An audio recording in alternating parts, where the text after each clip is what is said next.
تو یہ ہمارا پروگرام جو ہے یہ 2 سے 3 بجے تک چلے گا، اور رات کا پروگرام 10:30 سے 12:30 بجے تک چلے گا۔ ان دونوں پروگراموں کی رمضان کے لیے زیادہ ایڈورٹائزمنٹ بھی کریں، اس کے لیے خود بھی زیادہ تیاری کریں اور دوسروں کو بھی کہیں، اور اپنے اپنے طور پر اس کے جو مطلب اس کی ایڈورٹائزمنٹ کے طریقے ہیں جو آپ زیادہ مجھ سے جانتے ہیں ان کو اختیار کریں۔ اس پر کوئی اگر جیب میں سے خرچ کرنا پڑے تو وہ خرچ بھی کریں، تاکہ ہماری یہ بات اللہ کی رضا کے لیے، اللہ کی بات زیادہ سے زیادہ لوگوں تک پہنچے، اور اللہ تعالیٰ لوگوں کے سینے بھی کھولے اور انہیں اپنی زندگیاں قرآن کے مطابق بنانے کی توفیق عطا کرے۔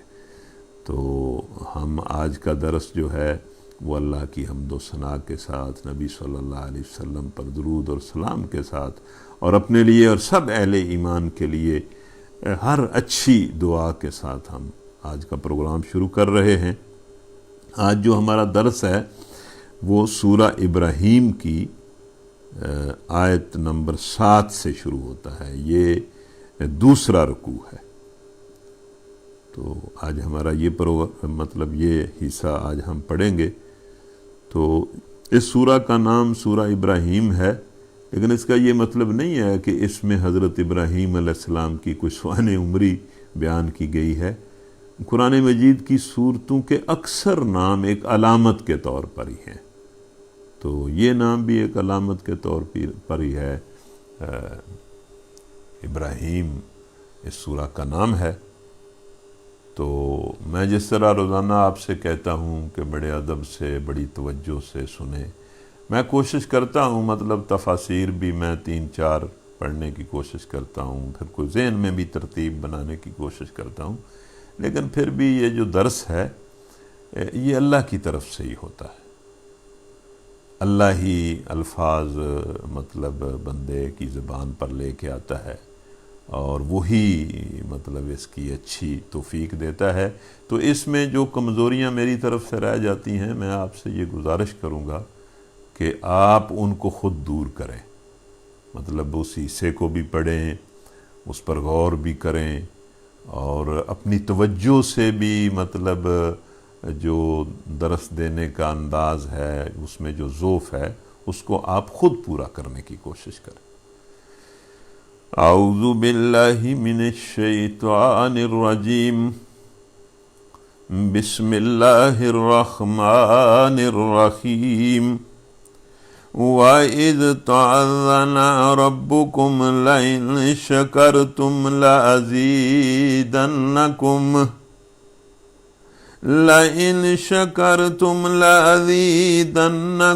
وَلَئِنْ كَفَرْتُمْ إِنَّ عَذَابِي لَشَدِيدٌ۔ وَقَالَ مُوسَىٰ إِن تَكْفُرُوا أَنتُمْ وَمَنْ فِي الْأَرْضِ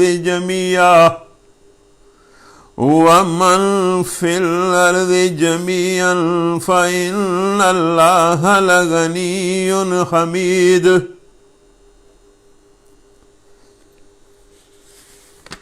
تو یہ میں نے آیت نمبر 7 اور 8 کی تلاوت کی ہے۔ اس میں ایک بہت مطلب بات اللہ تعالیٰ اپنی طرف سے انسانوں کو ارشاد فرما رہا ہے، اور یہ بات اللہ بار بار کرتا ہے۔ یہاں یہ بات جو اللہ نے بیان کی ہے، یہ قرآن مجید میں بار بار مختلف انداز سے اللہ کرتا ہے، اور اس کی وضاحت میں نبی صلی اللہ علیہ وسلم کی بھی بہت ساری حدیث ہیں، انہوں نے بھی اس کو بیان کیا ہے۔ یعنی اللہ کا ایک اصول ہے، ایک ضابطہ ہے، اس کا ایک قانون ہے، جس کے مطابق وہ انسانوں سے معاملہ کرتا ہے۔ اس قانون کا اظہار اللہ تعالیٰ نے یہاں کیا۔ تو چونکہ یہ قانون ہم سے متعلق ہے، انسانوں سے متعلق ہے، اور اس قانون اور ضابطے کے مطابق وہ ہمارے ساتھ معاملہ کرتا ہے، ہمارے ساتھ ڈیل کرتا ہے، ہمارے ساتھ سلوک کرتا ہے، اس لیے ہمیں اس کے اس قانون کو بڑی توجہ سے سننا چاہیے۔ وہ اس کا اعلان کر رہا ہے، اور اعلان کے انداز میں وہ بات کر رہا ہے، اور فرماتا ہے کہ یاد رکھو تمہارے رب نے اس کا اعلان کر دیا تھا، مطلب اس بات سے لوگوں کو خبردار کر دیا تھا۔ کیا اعلان اللہ نے کیا؟ جو ہمارے بارے میں کیا، تو آپ اس کو توجہ سے سنیں کہ اس نے میرے بارے میں، آپ کے بارے میں، ہم سارے انسانوں کے بارے میں اس نے اپنا ایک ضابطہ بنایا ہے، اور ہمارے بارے میں وہ ایک اعلان کر رہا ہے، ہمیں ایک خبر دے رہا ہے اور اس سے خبردار کر رہا ہے۔ اور اس کا اعلان یہ ہے کہ لوگو، اگر تم شکر گزار بنو گے، مطلب وہ کہہ رہا ہے کہ اگر تم میرا شکر کرو گے تو میں تمہیں اور زیادہ نوازوں گا، اور اگر کفران نعمت کرو گے تو یاد رکھو کہ میری سزا بہت سخت ہے۔ اب اللہ نے ایک اصول، ایک ضابطہ، ایک قانون ہمیں بتایا اور فرمایا کہ اگر تم میرا شکر ادا کرو گے، جو کچھ میں نے تمہیں عطا کیا ہوا ہے اس پر میرا شکر ادا کرو گے، تسلیم کرو گے میری نعمتوں کے بارے میں کہ یہ میں نے ہی تمہیں دی ہیں، اور دوسرا ان نعمتوں کا استعمال جو ہے وہ میرے ضابطے اور قانون کے مطابق، میری رضا کے مطابق کرو گے، اور پھر ان نعمتوں کا استعمال کرتے ہوئے میرے حکم کے مطابق ان نعمتوں کا استعمال کرتے ہوئے میرا ہی حکم مانو گے، میری بندگی کرو گے، تو یہ شکر ہوگا۔ اور دل سے بھی شکر ادا کرو گے، زبان سے بھی شکر ادا کرو گے، اپنے اقوال اور افعال سے، اعمال سے بھی شکر ادا کرو گے، اپنے رویے سے بھی شکر ادا کرو گے، تو میں تمہیں نوازوں گا، مطلب یہ کہ میں تمہیں اپنی طرف سے اور زیادہ دوں گا۔ لیکن اگر تم کفر کرو گے، نافرمانی کرو گے، تو یاد رکھنا کہ میرا عذاب جو ہے وہ بہت سخت ہے۔ اس میں علماء یہ بات کرتے ہیں کہ الفاظ یہ ہیں کہ اگر تم میرا شکر ادا کرو گے تو لَأَزِيدَنَّكُمْ، اس کا مطلب یہ ہے کہ میں ضرور تمہیں زیادہ دوں گا، یعنی ضرور تمہیں نوازوں گا۔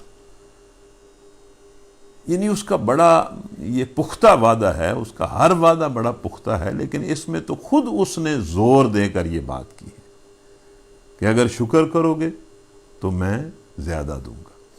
اس میں بہت ساری باتیں کی جا سکتی ہیں، مثلا ایک بات یہ کی جا سکتی ہے کہ پہلا جو جملہ ہے نا قرآن مجید کا، وہ شکر کا جملہ ہے۔ جب آپ قرآن مجید کو کھولتے ہیں اور اعوذ باللہ من الشیطان الرجیم بسم اللہ الرحمن الرحیم کے بعد جب پہلا جملہ آپ پڑھتے ہیں تو وہ کیا ہے؟ الحمدللہ رب العالمین۔ یعنی اپنے ماننے والوں سے اس کا جو پہلا تقاضا ہے وہی شکر کا تقاضا ہے۔ یعنی جو بندہ اس پر ایمان لاتا ہے، مطلب اس کے ساتھ اس کی طرف سے جو اللہ تعالیٰ کا پہلا تقاضا، پہلا مطالبہ، پہلی ڈیمانڈ، پہلا حکم یا پہلی جو نصیحت ہے وہ یہ ہے کہ میرا شکر کرو، میری نعمتوں کا اقرار کرو۔ تو الحمدللہ رب العالمین۔ اور مطلب اس کا جو ترجمہ علماء کرتے ہیں، یہ دو ترجمے لوگوں نے کیے ہیں کہ ساری تعریفیں اللہ کے لیے ہیں، اور دوسرا ترجمہ یہ کہ سارا شکر اللہ کے لیے۔ اور حدیث میں آتا ہے کہ یہ جو الحمدللہ کے لفظ ہیں، یہ تو زمین اور آسمان کے درمیان جتنی خلا ہے اس کو پر کر دیتے ہیں۔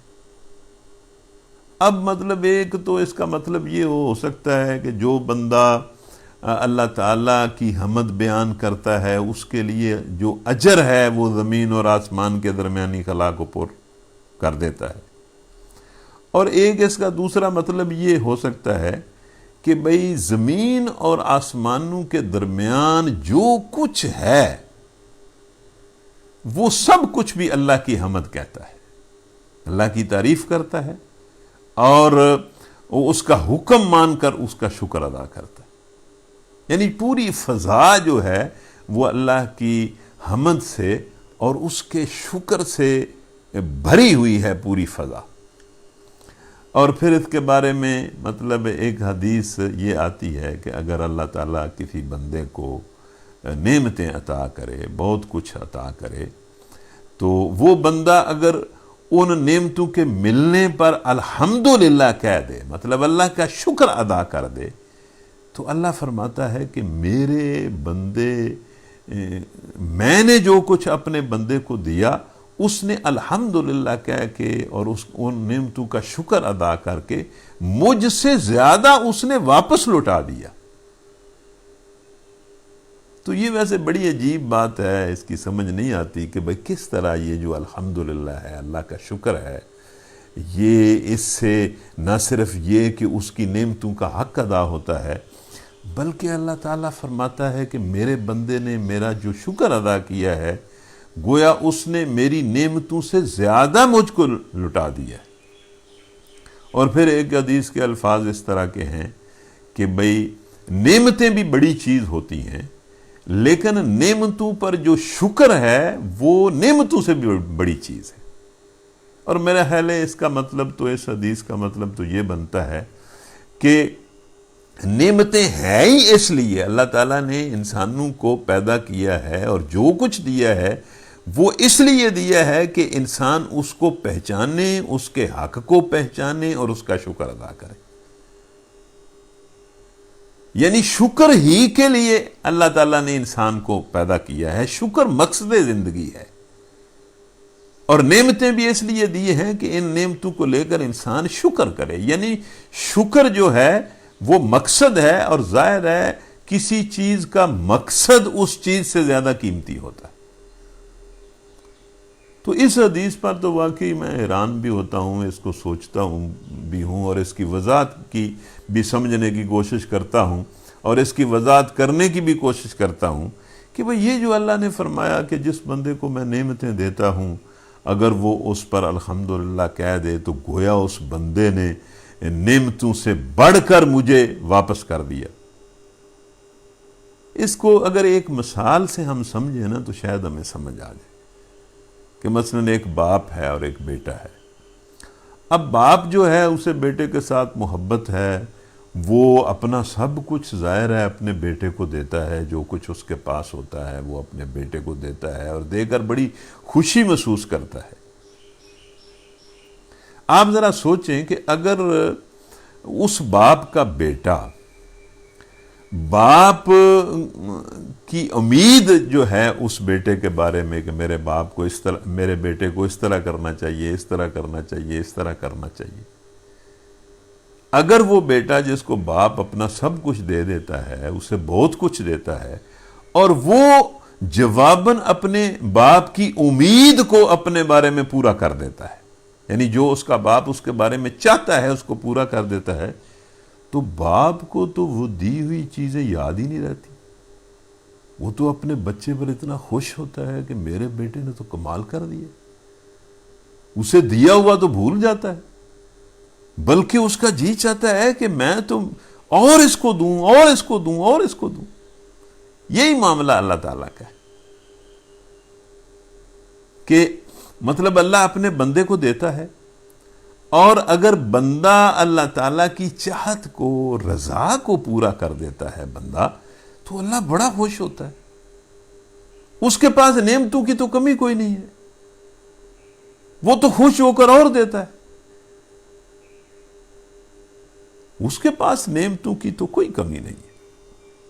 تو اس طرح اللہ تعالیٰ نے یہ جو کہا ہے نا کہ بھئی اگر تم میرا شکر کرو گے تو میں تمہیں زیادہ دوں گا، تو میں آپ سے کہتا ہوں اگر آپ میری بات سن رہے ہیں یا سمجھ رہے ہیں یا اس کو قبول کر رہے ہیں، یہ میری بات نہیں ہے کہ یہ دیکھیں اللہ تعالیٰ سے، اللہ تعالیٰ کے پاس سارے خزانے ہیں، آسمانوں اور زمین کی ساری چابیاں، سارے خزانوں کی چابیاں اس کے ہاتھ میں،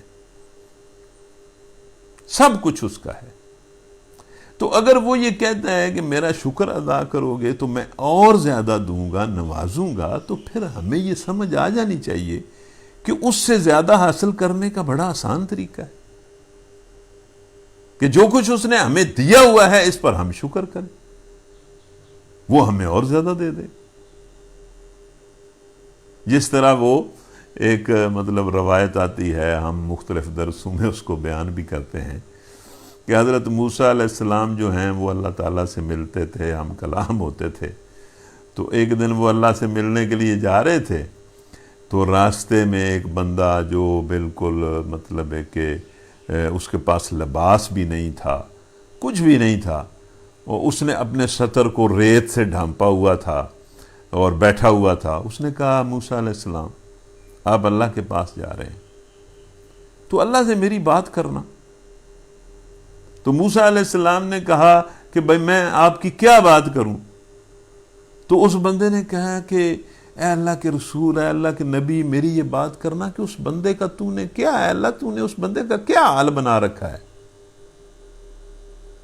کہ بھئی اس کے پاس پہننے کے لیے کپڑے بھی نہیں ہیں، اس بیچارے نے مطلب ریت سے اور مٹی سے اپنا سطر ڈھانپا ہوا۔ تو موسیٰ علیہ السلام نے کہا کہ میں بھائی تیری بات اللہ سے کروں گا۔ آگے تھوڑا مطلب گئے تو آگے ایک اور بندہ ملا، تو اس نے کہا کہ آپ اللہ سے ملنے کے لیے جا رہے ہیں، اس سے میری بھی بات کرنا۔ تو اس سے موسیٰ علیہ السلام نے پوچھا کہ ہاں بھی تیری کیا بات ہے؟ تو اس نے کہا کہ اے اللہ کے رسول، اے اللہ کے نبی، آپ دیکھ رہے ہیں یہ دور تک جہاں تک آپ کی نظر جاتی ہے یہ میری زمین ہے، اور یہ فصلیں اگاتی ہے، پھل اگاتی ہے، اور یہ اتنے میرے پاس مویشی ہیں، اتنا میرے پاس مال ہے، اور یہ بڑھتا ہی جاتا ہے، بڑھتا ہی جاتا ہے، بڑھتا ہی جاتا ہے۔ تو مجھے ڈر لگتا ہے کہ کہیں اللہ تعالیٰ نے سب کچھ دنیا میں تو نہیں مجھے دے دینا۔ تو اللہ سے میری بات کرنا کہ وہ بندہ اس فکر میں مبتلا ہے کہ یا اللہ تو اس کو دیتے ہی جا رہا ہے، دیتے ہی جا رہا ہے، دیتے ہی جا رہا ہے، کیا آخرت میں اس کے لیے تو نے کچھ نہیں رکھا ہوا؟ تو اب یہ دونوں مطلب جو افراد تھے ان کی بات بالکل برعکس تھی۔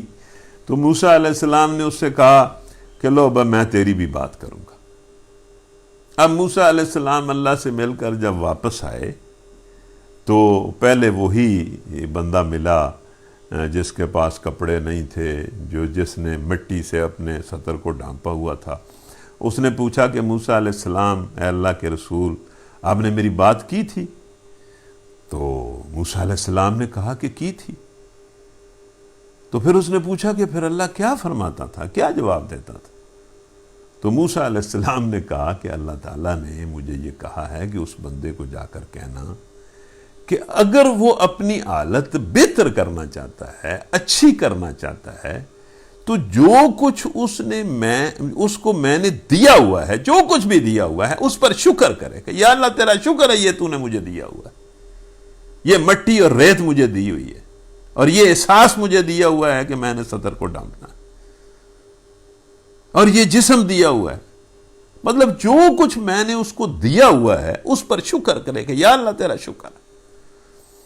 اب اس بندے نے آگے سے کہا کہ کمال ہے موسیٰ، کمال اللہ بات کرتے، اس نے مجھے دیا مطلب کیا دیا ہوا ہے، میں کس پر شکر کروں، میرے پاس تو کپڑے بھی نہیں ہیں، اسی لیے تو میں نے کہا تھا۔ تو یہ بات اس کے منہ سے نکلی، اور جو روایت ہے اس میں یہ ہے کہ وہ آندھی آئی، ہوا آئی، تیز ہوا آئی، اور جو ریت تھی وہ بھی اڑ گئی، اور وہ بھاگتا پھر رہا ہے وہ اپنے سطر کو چھپانے کے لیے۔ مطلب ناشکری کے جملوں سے نعمتیں برباد ہوتی ہیں اور نعمتیں چھن جاتی ہیں۔ ناشکری کے الفاظ جو ہیں یہ اللہ کو پسند نہیں ہیں۔ اب اس کے بعد وہ دوسرے شخص کو ملے تو اس نے پوچھا کہ اے موسیٰ علیہ السلام میری بات آپ نے کی تھی؟ تو موسیٰ علیہ السلام نے کہا کہ کی تھی۔ تو پھر اللہ نے کیا فرمایا تھا؟ تو موسیٰ علیہ السلام نے کہا کہ اللہ نے یہ فرمایا کہ وہ بندہ جو کچھ میں اس کو دیتا ہوں وہ اس پر شکر کرتا ہے اور جھکتا چلا جاتا ہے، عاجزی کرتا ہے اور میں اس کا دیتا ہوں اور وہ شکر کے جذبے وہ میرے راستے میں خرچ کرتا رہتا ہے، تو میں نہ تو یہ وعدہ ہے اور میرا تو یہ قاعدہ ہے اور میرا تو یہ قانون ہے کہ میں نے اس کو بڑھانا ہی بڑھانا ہے۔ جو میری راہ میں خرچے گا، میرا شکر ادا کرے گا، تو میں تو اس کو بڑھاؤں گا۔ تو اس کو کہنا کہ اگر وہ اپنے مال کو، اپنی نعمتوں کو کم کرنا چاہتا ہے تو میری ناشکری کرے، میری راہ میں دینا چھوڑ دے۔ تو اس نے کہا کہ موسیٰ اے اللہ کے رسول، یہ کس طرح ہو سکتا ہے کہ اللہ مجھے دے اور میں اس کی ناشکری کروں؟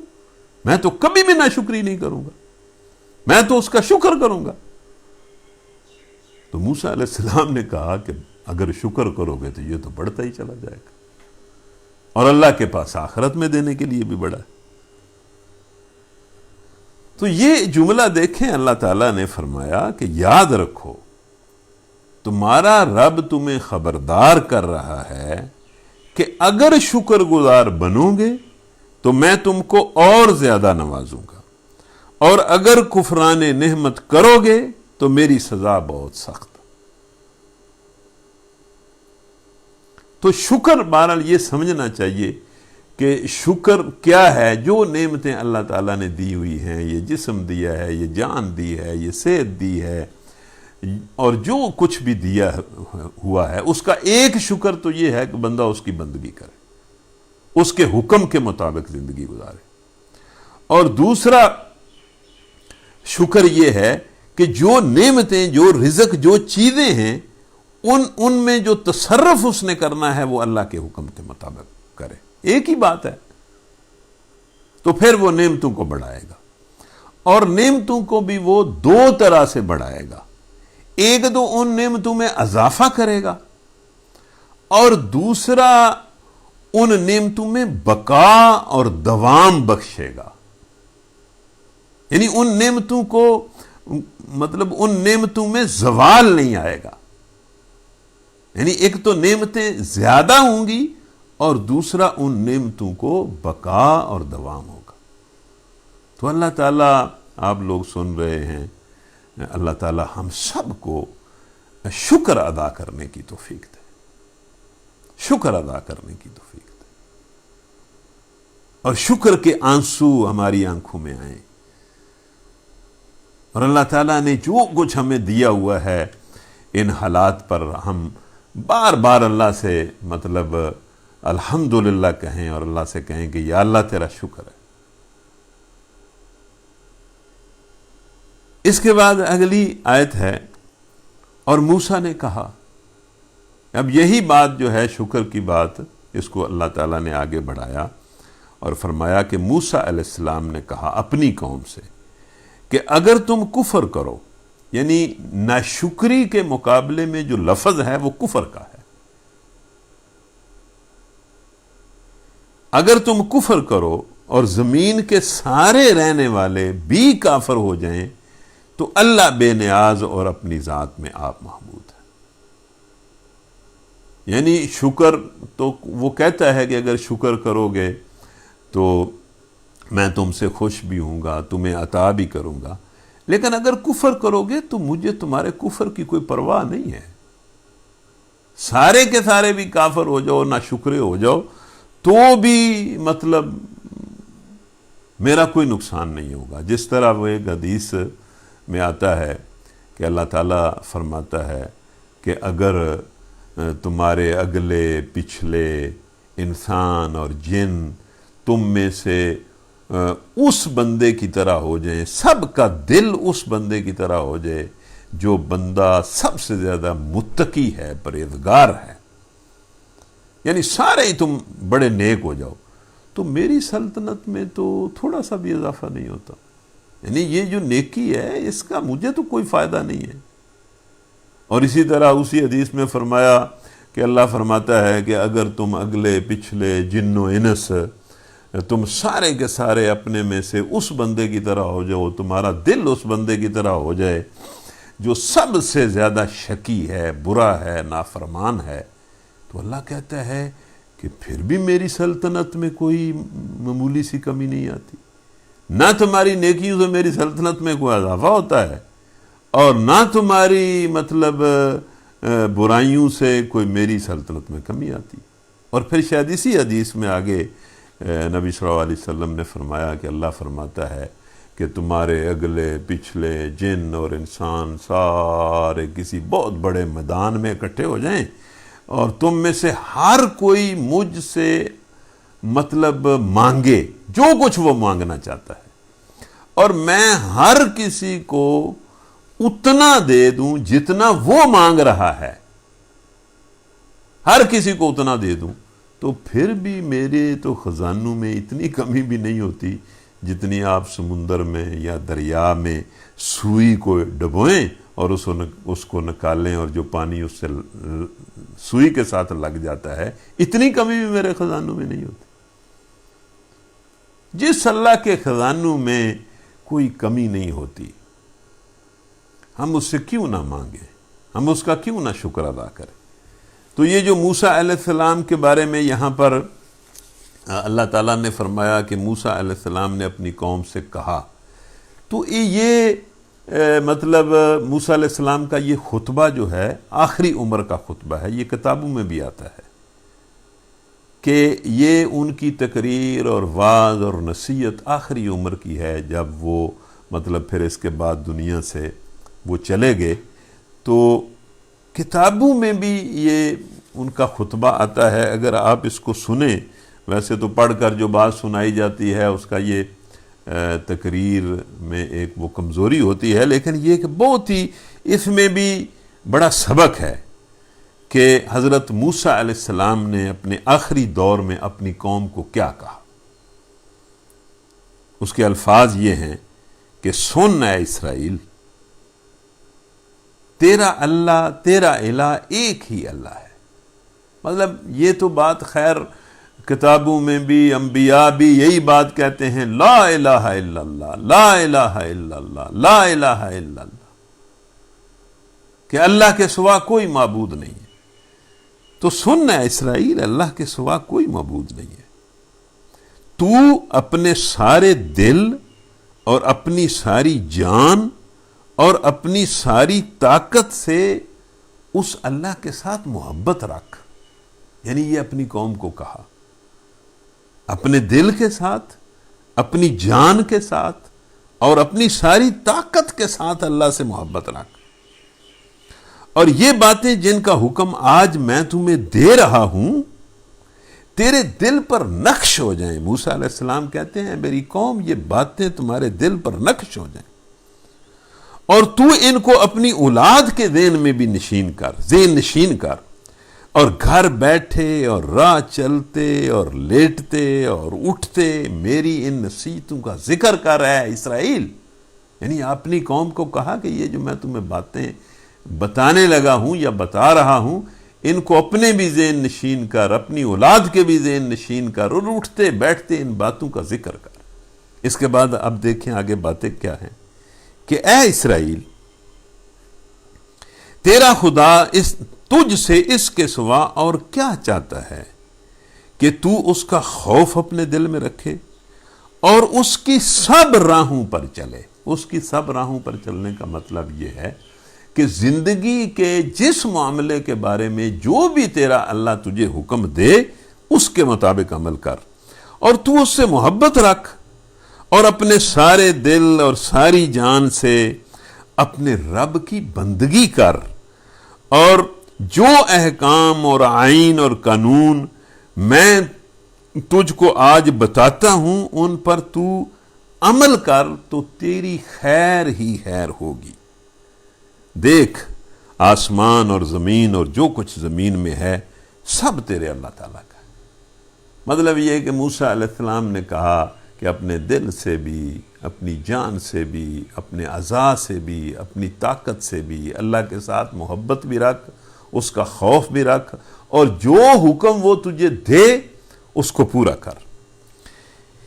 اس کے بعد موسیٰ علیہ السلام نے کہا اگر تو اپنے اللہ کو جان فشانی سے، اس کی بات کو جان فشانی سے مان کر اس کے سب حکموں پر جو آج کے دن میں تجھے دے رہا ہوں احتیاط سے اگر تو عمل کرے تو تیرا خدا دنیا کی سب قوموں سے تجھے زیادہ سرفراز کرے گا. یعنی موسیٰ علیہ السلام نے کہا کہ اگر تو اللہ کے حکموں پر چلے گا تو دنیا کی ساری قوموں کے مقابلے میں تجھے عزت اللہ دے گا، اور اگر تو اپنے رب کی بات سنے تو یہ سب برکتیں تجھ پر نازل ہوں گی اور تجھ کو ملیں گی. شہر میں بھی تو مبارک ہوگا، کھیت میں بھی تو مبارک ہوگا. اللہ تیرے دشمنوں کو جو تجھ پر حملہ کریں گے تیرے روبرو شکست دے گا اور ذلیل کرے گا. تیرے انبار خانوں میں اور سب کاموں میں جن میں تو ہاتھ ڈالے گا برکت کی برکت تجھے ملے گی. تجھ کو اپنی پاک قوم بنا کر قائم رکھے گا، اور دنیا کی سب قومیں یہ دیکھ کر مطلب کہ تو اللہ کے حکم پر چلنے والا ہے تجھ سے ڈر جائیں گی. تو بہت سی قوموں کو قرض دے گا اور خود کسی سے قرض نہیں لے گا. یہ اسرائیل کو، اپنی قوم کو موسیٰ علیہ السلام کہہ رہے ہیں. اور اللہ تعالیٰ تجھ کو قوموں کی دم نہیں بنائے گا بلکہ سب کا سر بنائے گا، اور تو کبھی پست نہیں ہوگا بلکہ تو جہاں جائے گا تجھے عزت اور سرفرازی ملے گی. اور پھر موسیٰ علیہ السلام نے دوسرا پہلو مطلب اپنی قوم کے سامنے رکھا کہ اگر تو ایسا نہیں کرے گا، اس کا شکر نہیں کرے گا، اس سے محبت نہیں کرے گا، اس کا خوف نہیں کرے گا، اس کے حکموں کو نہیں مانے گا، تو پھر کیا ہوگا کہ اللہ تعالیٰ اگر تو اللہ کی بات سن کر اس کے سب احکام اور آئین پر جو آج کے دن میں تجھ کو دے رہا ہوں احتیاط سے عمل نہیں کرے گا تو یہ سب لعنتیں تجھ پر نازل ہوں گی اور تجھ کو لگیں گی. شہر میں بھی تو لعنتی ہوگا، کھیت میں بھی تو لعنتی ہوگا. تیرا رب ان سب کاموں میں جن کو تو ہاتھ لگائے گا لعنت زدہ کر دے گا، اور تجھے اضطراب اور پھٹکار نصیب ہوگی. وبا تجھ سے لپٹی رہے گی. یہ وبا کے لفظ ہیں بقاعدہ. آسمان جو تیرے سر پر ہے پیتل کا ہو جائے گا، اور زمین جو تیرے نیچے ہے لوہے کی ہو جائے گی. خداوند تجھ کو تیرے دشمنوں کے آگے شکست دلائے گا. تو ان کے مقابلے کے لیے ایک راستے سے جائے گا اور ان سے شکست کھا کر 7 راستوں سے بھاگے گا.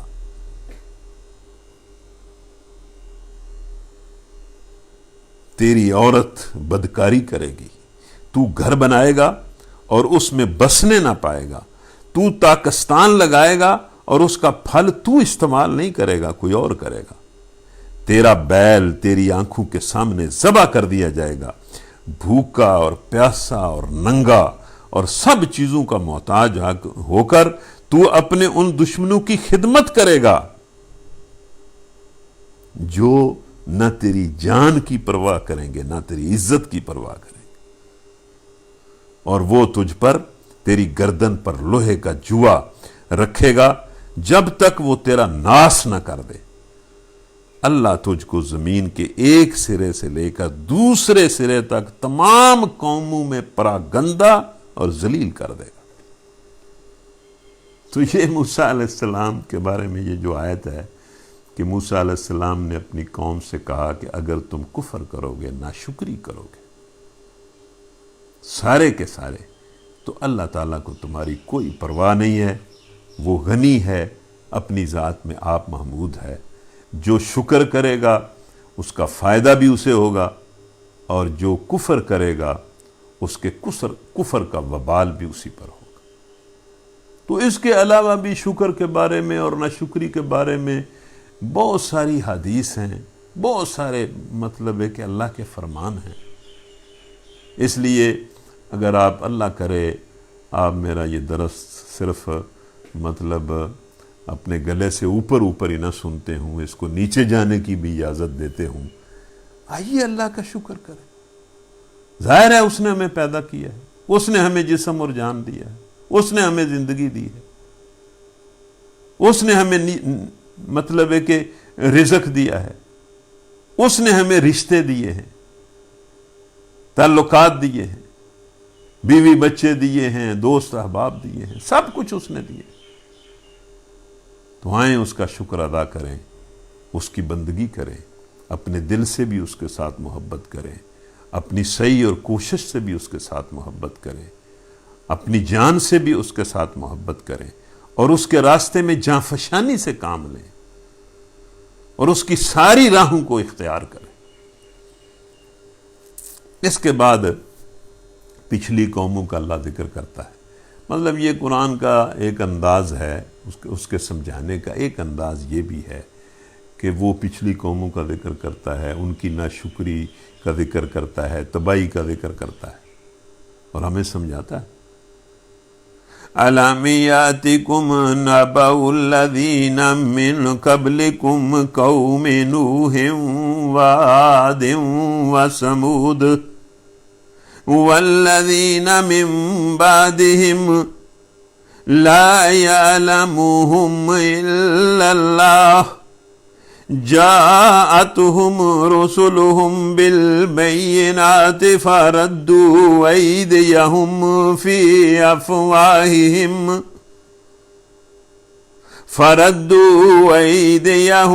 في أفواههم وقالوا إنا كفرنا بما أرسلتم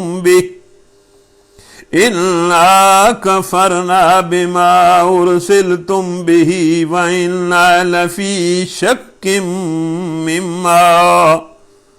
وإنا لفي شك مما تدعوننا إليه مريب قالت رسلهم أفي الله شك فاطر السماوات والأرض يدعوكم ليغفر لكم من ذنوبكم ويؤخركم إلى أجل مسمى قالوا إن أنتم إلا بشر مثلنا تريدون أن تصدونا عما كان يعبد آباؤنا فأتونا بسلطان مبين قالت لهم رسلهم إن نحن إلا بشر مثلكم ولكن الله يمن على من يشاء من عباده وما كان لنا أن نأتيكم بسلطان إلا بإذن الله وعلى الله فليتوكل المؤمنون وما لنا ألا نتوكل على الله وقد هدانا سبلنا ولنصبرن على ما آذيتمونا وعلى الله فليتوكل المتوكلون۔ تو اب اللہ تبارک و تعالیٰ نے مطلب پچھلی قوموں کا ذکر کر کے ہمیں بھی ڈرایا، اہل مکہ کو بھی ڈرایا، اور جو بندہ قیامت تک قرآن کو پڑھے گا، اس حصے کو پڑھے گا، تو اللہ تعالیٰ پچھلی قوموں کے ذکر سے ڈرا رہا ہے کہ بھائی تمہیں قوم نوح کی، قوم عاد کی، قوم سمود کی، اور اس کے بعد پھر بہت ساری قوموں کا ذکر اللہ کرتا ہے اور کہتا ہے کہ لا یعلمہم الا اللہ، اللہ جانتا ہے کہ اس نے کتنی قومیں مطلب بھیجی،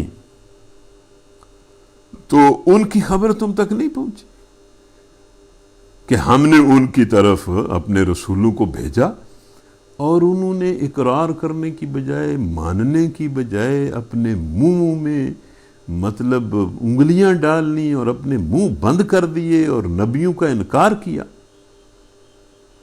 اور کہا کہ ہم تو شک میں پڑے ہوئے ہیں۔ مطلب یہ انہوں نے خود کہا کہ ہم شک میں پڑے ہوئے ہیں۔ اللہ کے دین کا جو اقرار ہے، اس کے پیچھے جو دلائل ہیں، براہین ہیں، تعلیمات ہیں، اور انبیاء کا جو کردار ہے، انبیاء کے ساتھیوں کا جو کردار ہے، انبیاء پر نازل ہونے والی جو تعلیم ہے، تو نبیوں کی دعوت کے اقرار کے پیچھے تو بڑا یقین اور ایمان بن جاتا ہے لیکن انکار پر کوئی ایمان نہیں بنتا. انکار سوائے شک کے کچھ نہیں دیتا. وہ خود کہتے ہیں کہ ہم شک میں ہیں, ہم خلجان میں ہیں, اور وہ خلجان بھی ان کا اپنا پیدا کیا ہوا ہوتا ہے. اور جو بندہ اللہ کے نبیوں کا انکار کرتا ہے, اب دیکھیں نا کہ اللہ کا ہر نبی, اور بطور خاص آپ نبی صلی اللہ علیہ وسلم کو دیکھیں, ان کی ساری ہسٹری بچپن سے لے کر ان کی ساری تاریخ پڑھیں, تو ان کی شخصیت, ان کا کردار, ان کی سچائی, ان کی امانت داری, ان کی پاک سیرت, اور پھر ان پر جو تعلیم قرآن کی شکل میں نازل ہوئی, پھر انہوں نے جو اللہ کے راستے میں اصرار اور قربانی سے کام لیا, تو ان کی اس سچے بندے کی سچی بات کا انکار جو بندہ کرتا ہے, اس میں خلجان اور شک نہیں ہوگا تو کیا ہوگا؟ اس لیے کہ وہ انکار کسی دلیل پر تو کر نہیں رہا, کسی علم پر تو کر نہیں رہا, کسی حقیقت پر تو کر نہیں رہا. وہ تو عصبیت کی بنیاد پر, اپنی ہٹ درمی کی بنیاد پر اور ضد کی بنیاد پر, اور اپنے جھوٹی حیثیت اور عزت کی بنیاد پر اور مفاد کی بنیاد پر وہ انکار کر رہا ہے. اس کا دل کس طرح مطمئن ہوگا؟ تو وہ خود کہتے ہیں کہ ہم شک میں پڑے ہوئے ہیں. تو رسولوں نے انہیں کہا کہ تمہیں کس بات میں شک ہے؟ ہم اللہ فاطر السماوات والارض کی طرف سے آئے ہیں, تو کیا تمہیں اللہ میں شک ہے؟ تو یہ اللہ کی ذات کا اقرار تو سارے لوگ کرتے تھے. تو نبی انہیں کہتے تھے کہ کمال ہے, ہم اس اللہ کی طرف سے آئے ہیں جس میں تمہیں بھی شک نہیں ہے.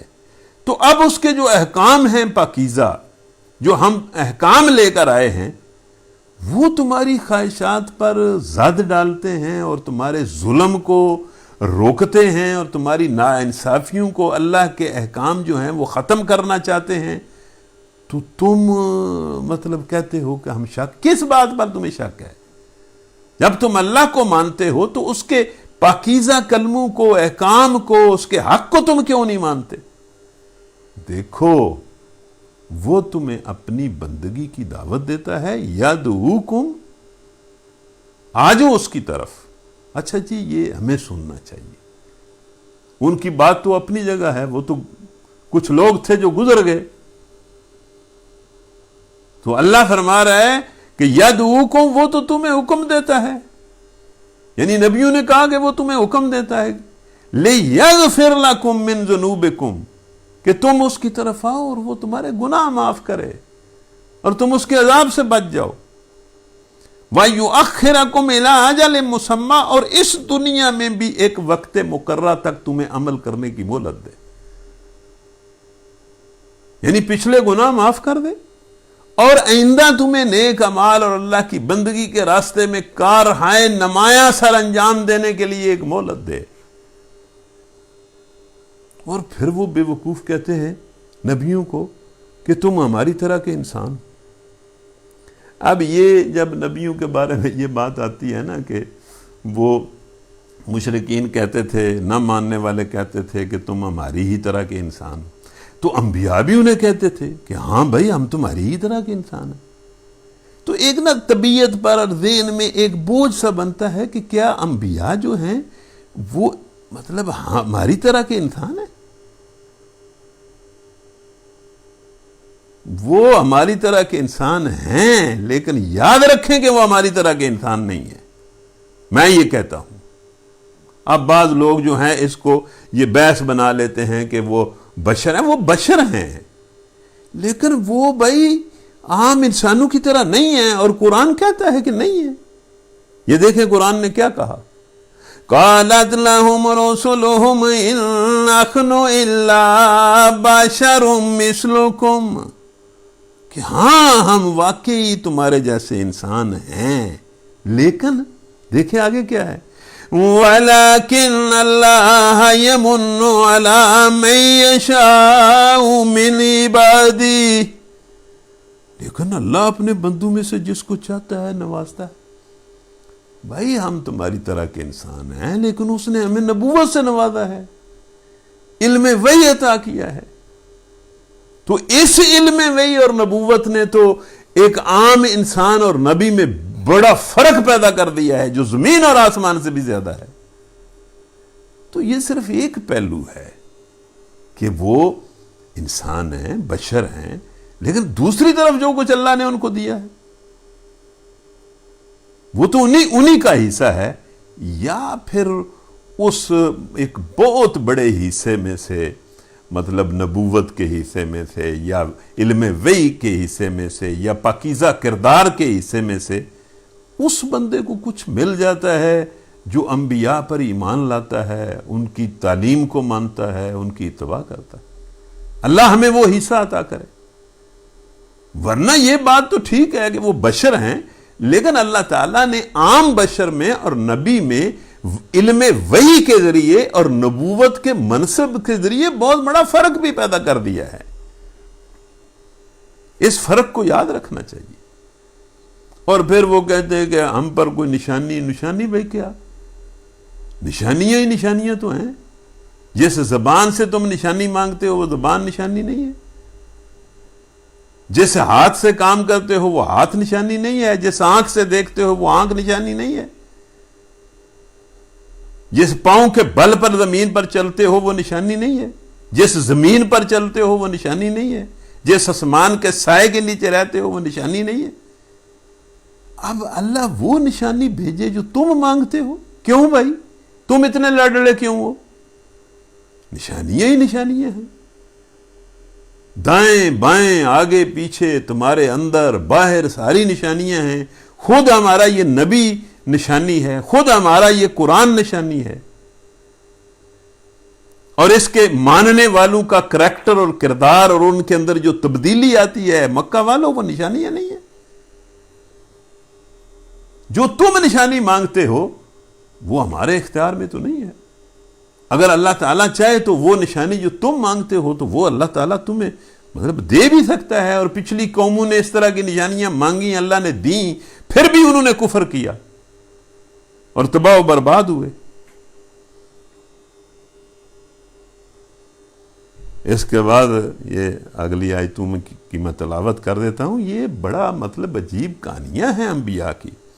وَقَالَ الَّذِينَ كَفَرُوا لِرُسُلِهِمْ لَنُخْرِجَنَّكُمْ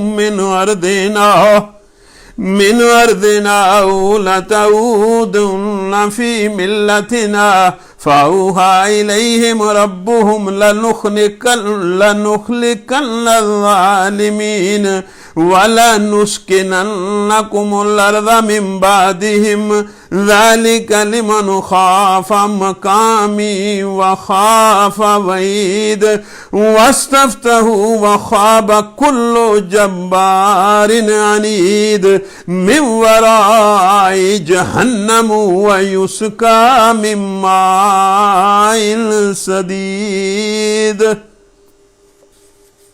اب بس اس کا ترجمہ سن لیں. آخر کار منکرین نے اپنے رسولوں سے کہہ دیا کہ یا تو تمہیں واپس ہماری ملت میں آنا پڑے گا، مطلب بالکل اس طرح کا ہونا پڑے گا جس طرح کہ ہم مشرک ہیں، نافرمان ہیں، جو کچھ ہم کرتے ہیں.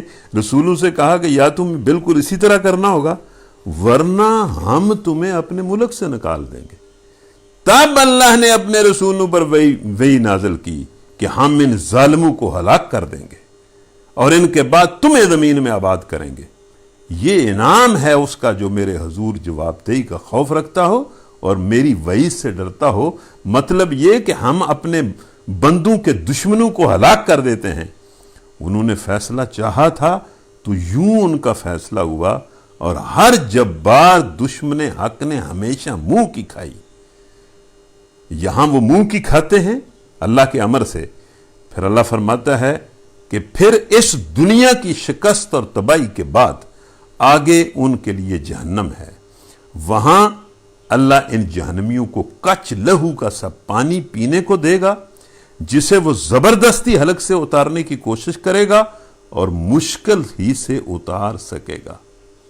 موت ہر طرف سے اس پر چھائی رہے گی مگر وہ مرنے نہ پائے گا، اور ہر سزا کے بعد آگے اور شدید سزا ان کے لیے ہوگی.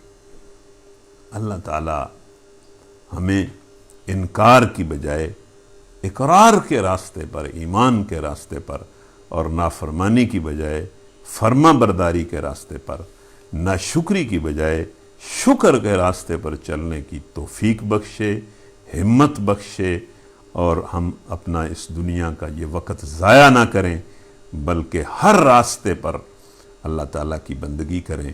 اللہ ہمیں معاف کرے اور ہمیں اپنے عذاب سے بچائے اور اپنا انعام اور جنت عطا کرے۔ آمین۔ وآخر دعوانا الحمد للہ رب العالمین۔